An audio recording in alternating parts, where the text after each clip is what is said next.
everyone, and welcome to my sewing room. Today we are going to do a little bit with the ScanNCut, so don't go away.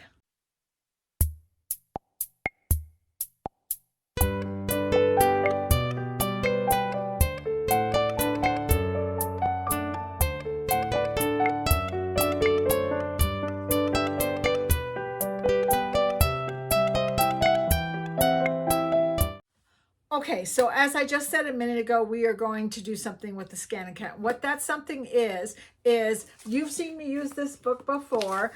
We did a basic how to do a perfect 1/4 inch from it. It is called Alice's Wonderland Sampler Quilt. It actually, the author's name is Alice Caroline, so that's why it's called Alice's Wonderland. But it's got 100 different blocks in it, and it's got blocks in it that do everything from doing a grandmother's fan, which is pretty cool.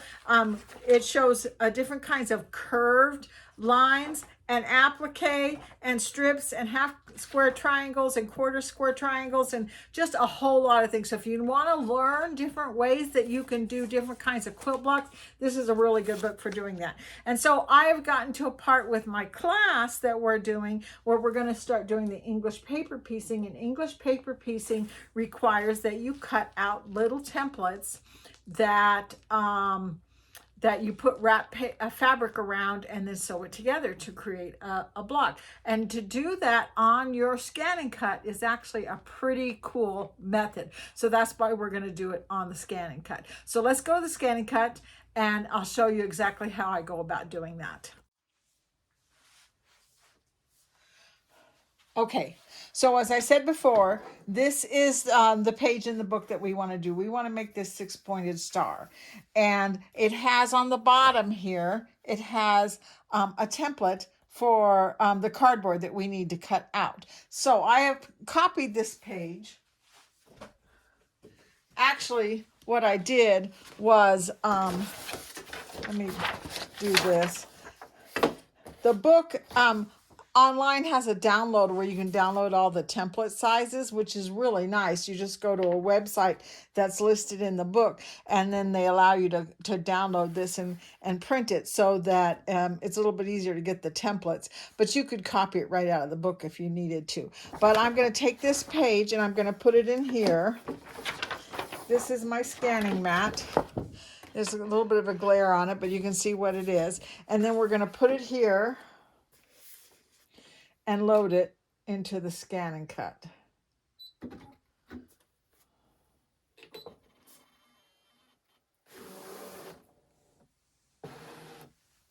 I've got some stuff back here behind it. I want to get them out of the way so they don't bump into it. Okay, so now it's loaded. So the first thing I'm going to do, and let me zoom in a little bit closer here so you can see.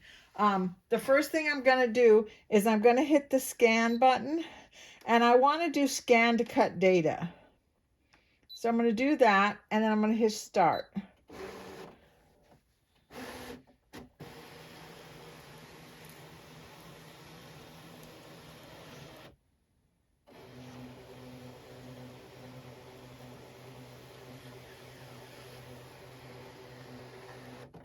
Okay.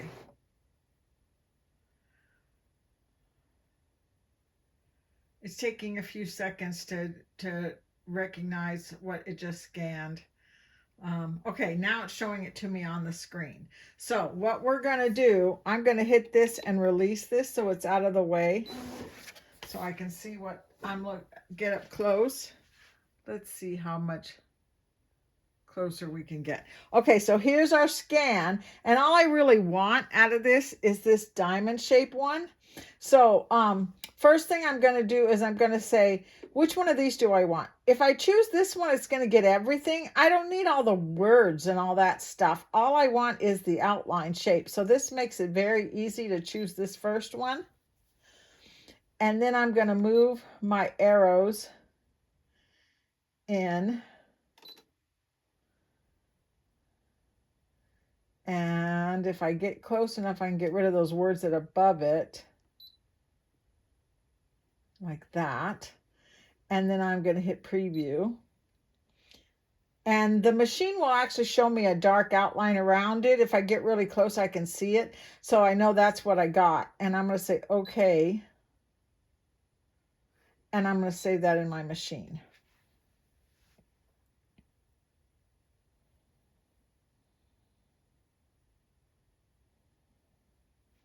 Okay.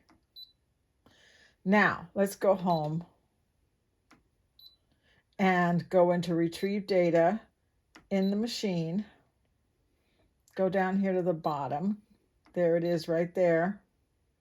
That looks like a pretty nice looking little diamond. Let me get a little bit closer. That's what I wanted. So that's going to be the right size, just the way it is.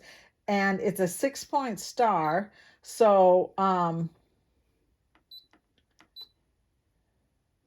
if I push edit, object edit, I can duplicate that to 6. Say okay. Now I have 6 of these. And I probably should have done this first, but let's rotate this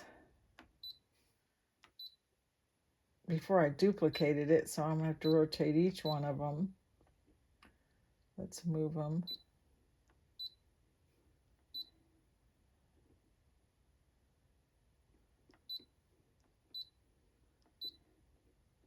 Okay.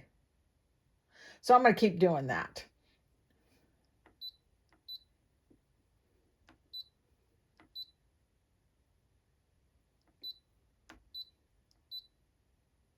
I think that's going to work. Say okay.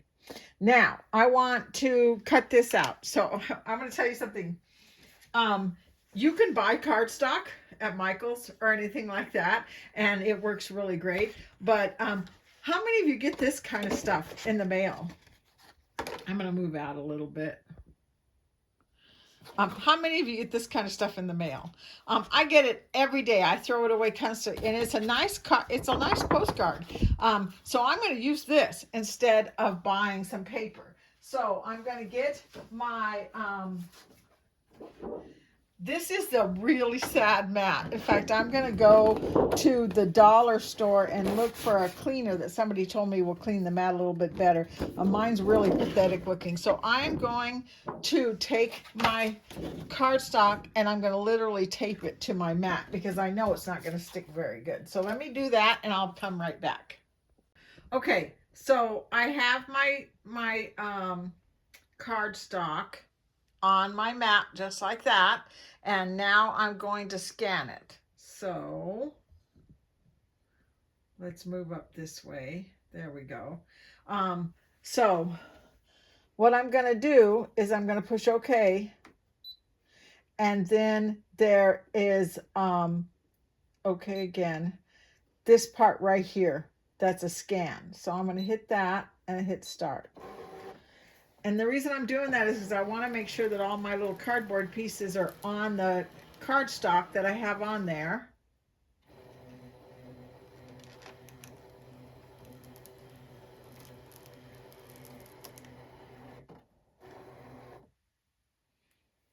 And they are. It looks pretty good. I've got, I think, 1, 2, 3, 4, 5, 6. The only one that's not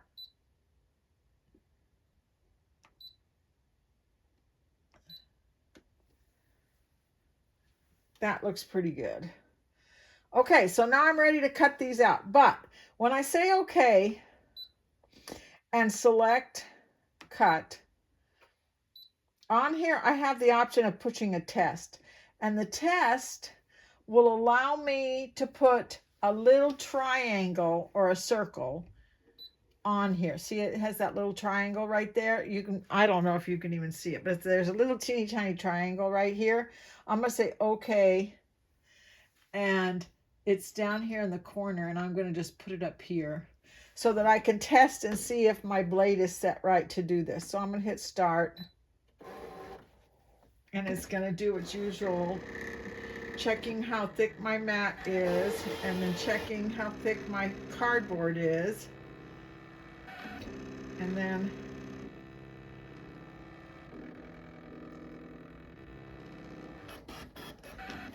Okay, now cut that triangle. So now I'm going to look at it. Let me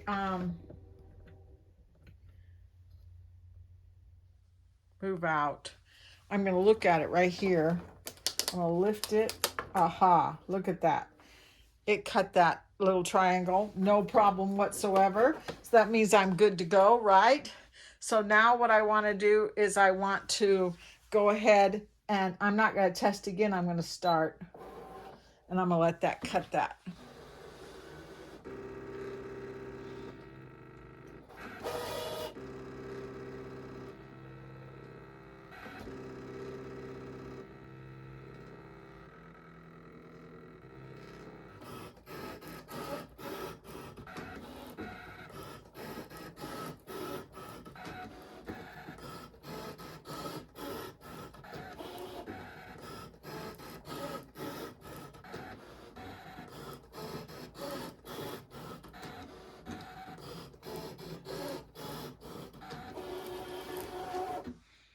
Okay, that should be all of them. So let's take a look at it. Let's see if it came out right.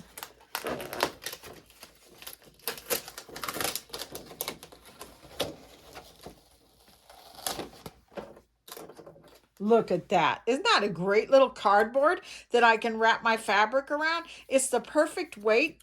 Cut it out beautiful, and I didn't have to go online and look for these shapes or try and trace them out and cut them out to get a nice straight line. That worked really good. I was very pleased with it. Okay, so now what I'm going to do is I'm going to switch over to my fabric and my fabric mat. Okay, so we're ready to cut out the fabric for my star, and I am going to use the fabric mat. This is the Brother Fabric mat. It's a gold in color, and it's very, very sticky, and it holds the fabric really, really well. And I just bought the fabric mat because it did not come with my ScanNCut, and I also bought the fabric blade. Now, I have a confession to make. Don't make the mistake I did. I bought the fabric blade holder assuming the blade would be in here. It's not. So I have to go back to the store and buy the actual blade that goes in it. So don't make that mistake. If you don't have the fabric blade and holder, make sure you buy both. But I am going, and I already tested it, I confess. I'm going to use my black holder and the regular blade with the fabric mat, because the fabric mat is probably the most important one when you're just doing something as simple as cutting out these little diamonds. So before I do that, I'm going to use my best press, and I'm going to spray all of these, and I'm going to iron them. Because even though the new machines say that you don't, and the new machines with the fabric mat say that you don't need to starch, starching the fabric always just ensures that you're going to get a good cut. And because I am not using the fabric blade, I think starching is a good idea. Also, sometimes when you're cutting with fabric on the ScanNCut, you're using heat and bond or some kind of an applique web. I'm not using that because I'm making something different. So this is just fabric on the fabric mat, and a little bit of starch is always a good thing. So that should make it nice and stiff. And then I'm going to get my mat, and I'm just going to put the fabric on here. Nothing, no way special or anything. I'm not even going to worry too much about whether it's straight.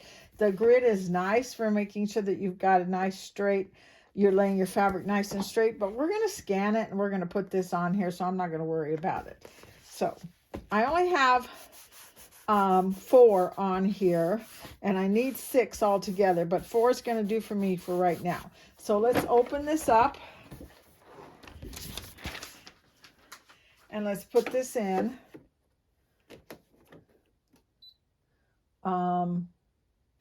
Let's load it.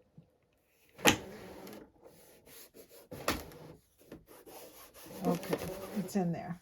Now let's go home and delete everything so it's nice and clean. So what are we going to do here? First things first, we're going to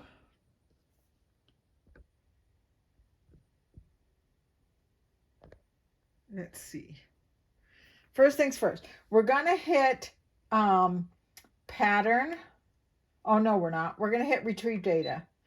And in the machine, we still have that diamond that we cut our little squares out of. So we're going to say, okay, there it is. And before I duplicate it, I want to go under edit, object edit, and this little part right here that looks like a square with dotted lines inside it, that's at 1/4 inch. So it is set for 1/4 inch. I could set it for 1/2 inch, 5/8. I could set it for whatever I want. But I want to add 1/4 inch, and then I want to say turn that on. And it will automatically add 1/4 inch around my shape right there. So now I'm going to duplicate that. So let's say I want 4. Say okay. Let's put 1 up here, 1 here, 1 here, and 1 here. And then we have to find out where our fabric is. So we're going to say okay and hit the scan button and hit start.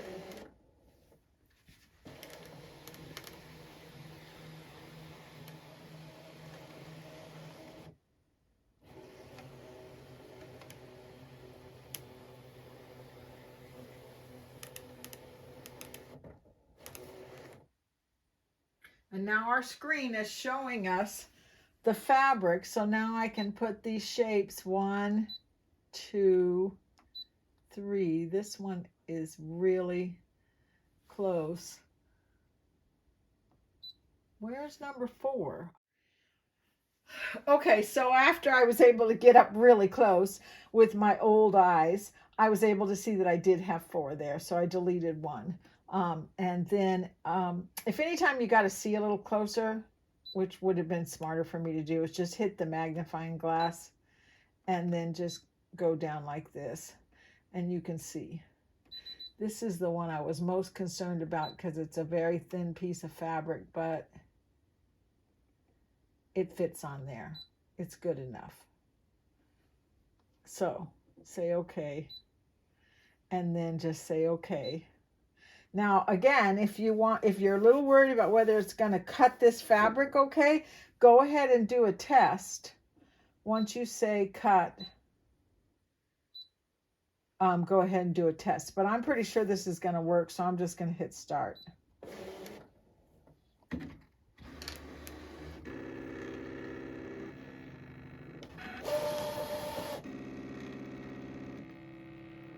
And the stickiness of this mat really holds onto the fabric well.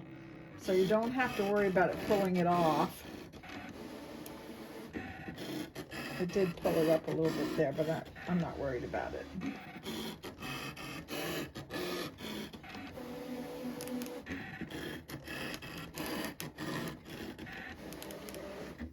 Okay, let's see what we ended up with. Oh, look, I've got my diamond. Isn't that beautiful? That made it so easy. And then look, I'm going to put my cardboard on the center of it. I have a 1/4 inch seam allowance all the way around, and then I can fold it over and glue that down and do my English paper piecing without any problem whatsoever. Okay, so here's my cardboard I cut out. Here's my fabric piece that I cut out. And what I'm going to do is I'm going to center this as close as I possibly can right down the middle of this. The other thing I'm going to do is I'm going to use a glue stick. Now, I'm going to be honest with you, probably just a really inexpensive school glue stick, the kind that you buy at a big box store, Elmer's glue stick, something like that. Any kind of inexpensive one is going to work a little bit better because it doesn't glue so much. I've actually been in classes where people took these fabric ones and put a whole lot of glue on it, and you couldn't get the cardboard out afterwards. So if you're going to use one like this, which is a pretty nice fabric glue stick, don't use too much. So I'm going to put just a little tiny bit on this corner, and I'm going to fold it down just enough to make it stick. Then I'm going to put a little bit more, and I'm going to fold it this way, just enough to make it stick. And let's put one here. And then I'm going to put a little bit more here, and then I'm going to come this way. Let me move it so that I can get it to fold. Some parts you have a little bit more of a 1/4 inch, unless you're really good at centering things.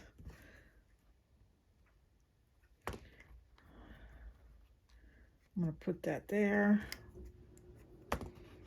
And then I'm going to put this here. I'm just putting enough glue on there to hold it in place until I sew it. And somebody asked me once, well, if you glue it, why do you have to sew it? Well, if you didn't put that much glue, it's not going to hold very long. And if you put too much glue, you're not going to get the cardboard out. So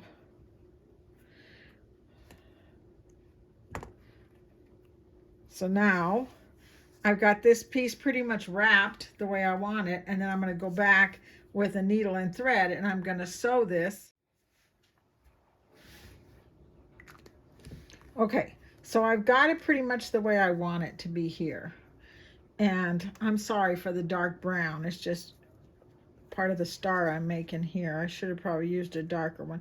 So I'm going to kind of tuck this down. All I want is to get the raw edges to not show when I go to stitch it.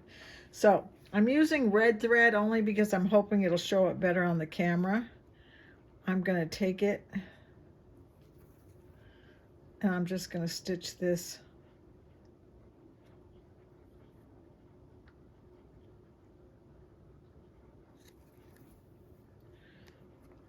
And while I'm doing it, I'm kind of pulling those corners in like that. And then that's all I really need to hold it.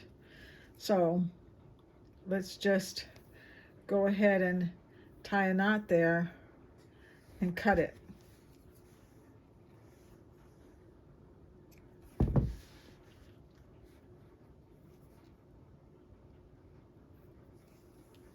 I'm going to do the other corner here. I'm going to do this one here. I'm just going to take it,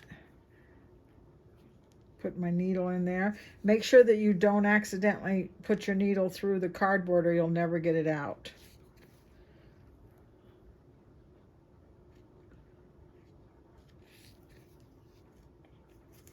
That's enough. It just needs to be just enough to tack it down. So let's go ahead and tie a knot. And then I'm going to cut it. And I'll do that with all 4 corners of this, and so that it looks like this on one side, on this side, and then I'll go ahead and I'll do all 6 of my diamonds, and then I'll show you what I'm going to do next. So now that we have all the diamonds sewn, we're going to put them together. They still have the cardboard in them. So we're going to take the 2 pieces and we're going to lay them right sides together like this. I already have the needle in there. And then I'm going to hold it like this, and I'm going to stitch it like this. Again, don't accidentally put the needle through the cardboard. Just grab a couple little threads on either side and put the needle through. I'm going to hold it like this. Just a couple little threads of the pink and a couple little threads of the brown. I honestly do not want the red thread to show on the other side. That's why I'm trying to make as small of a stitch as I possibly can to hold it together.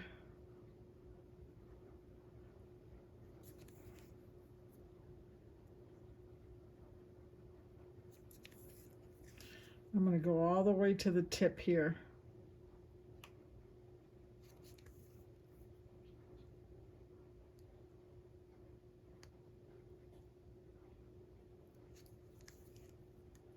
And then I'm going to open it, and those are going to be together like that.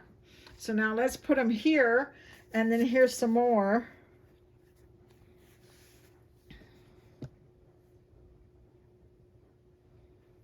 Hang on, I'm going to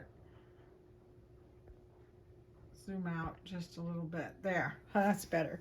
Okay, and there's my star. Just like that. Okay, I actually picked it, finished sewing it together. So it's all together and it's ready to go.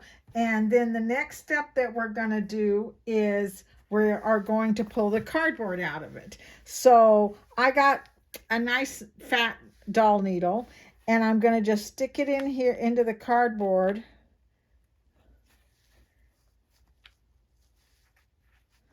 Yeah, that didn't work very good. Let's just pull it out like this. Some people will punch a hole in the cardboard first so they can grab it a little bit better.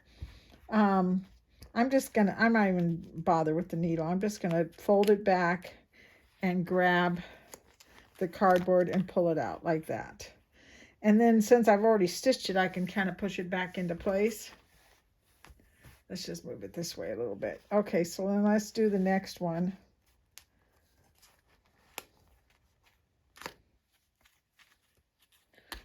There we go. And sometimes, if you're making an entire quilt of nothing but the same stars or something, you can use them again, and sometimes you can't. Look at that. That's not going to be used again, so that's okay. That ripped. Let's get this one. That one came out pretty good. Since this is a sampler quilt, I don't usually use them again because every single square in this quilt is different.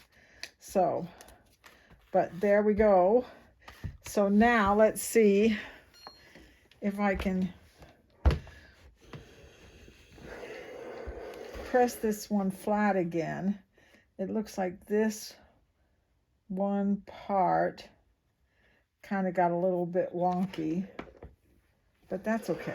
I'll press it back again.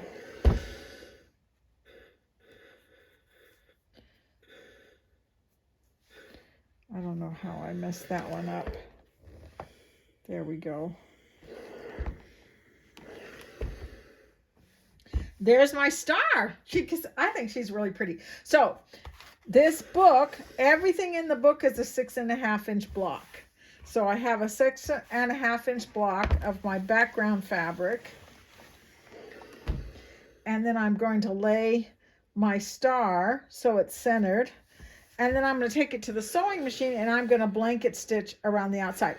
You could also just do a really, really close straight stitch or a little zigzag, whatever works best for you.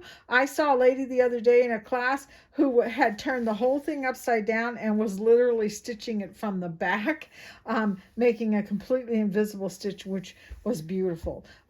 It has to do whatever your aesthetic is and how you want it to be finished up. So there, I think that star came out really beautiful. I want to show you, I also did this one here, which is done from one of the blocks in the book. That's got little tiny 5-sided hexagons, and then it's got this one right here. So it's got that one, and then this one was the first one, which had hearts. And while I at it, I want to kind of show you this quilt that I'm making from the Alice's sampler. They all have what they call Civil War fabric, so they're all kind of antique looking fabrics, and all the blocks are coming out really pretty. If you watch my videos, I did a video a while back where I just did a really basic little strip one to learn the 1/4 inch, and I just wanted to show you that I have been working on it. It's just taking me a while to get all the different little blocks done, but I've been very pleased with the process of making this. And if you are in the Denver area, we have a class that we call Sewing Techniques, and we are making from this book, and I think it's going to be a beautiful quilt when it finally gets finished. So I hope that you learned something not only about how to use your ScanNCut to cut fabric and cut cardstock, but also how to do a little bit of English paper piecing. I'm going to continue to work in this, so I probably will do a few more blocks in it as we go along, and some of our quilt methods that we're doing here. I also wanted to point out to you, if you look behind me, you know, you always see that big red quilt that's always up there and it's gone. The reason for that is that I'm gonna move. I know I just moved a year ago into this little tiny 1-bedroom apartment, but I have found out I need a little bit more room, and the apartment complex I live in has a 2-bedroom very close to me, so I'm just going to make a swap. And in the meantime, my room is going to look a little bit bare like this, but I think you're going to be very happy about the results when I get it all completely set up in the new apartment and everything. I hope you learned something really fun today. I hope you enjoyed this video. Don't forget to subscribe, like, and comment, and I'll see you next time. Bye-bye.